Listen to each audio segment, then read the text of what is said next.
देखो आप जानते आज पवित्र विधानसभा गृह में नीलगिरी मान्यवर विधायक जातिर पिता महात्मा गांधी प्रति जो विवाद मंतव्य देते से मंतव्य समस्त आज दुखित कर विशेषकर मंतव्य कहते भारत विभाजन पर महात्मा गांधी दायी ए कथा को से बुझा दरकार कौन से कहते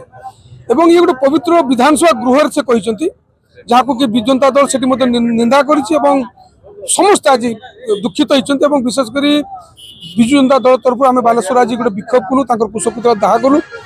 आम ए प्रतिवाद ये जातिर पिता महात्मा गांधी अवदान ए देशपाई इतिहास मन रखार आवश्यक अच्छे आज भारतीय जनता पार्टी जो दिगर देश को लेकिन जाऊँगी कार्यकलाप कथार स्पष्ट भाव में जानी होची से देशर हित चाहना देशर मंगल चाहना जातिर पिता महात्मा गांधी प्रतिमूर्ति 100 रु ऊर्ध्व देश अच्छी इतिहास जाना कथा भारत स्वाधीनता कौन बलिदान अच्छी जाना कथा विशेषकर संतोष कटुआ जन अभद्र व्यक्ति गत दिन से महिला को असादाचरण करते परवर्ती समय आज जातिर पिता महात्मा गांधी को मंतव्य रखिंट ए स्पष्ट कर मानसिक स्थिति भल ना एवं भारतीय जनता पार्टी विरुद्ध कौन कार्यानुष्ठान ग्रहण कर अपेक्षा करुँ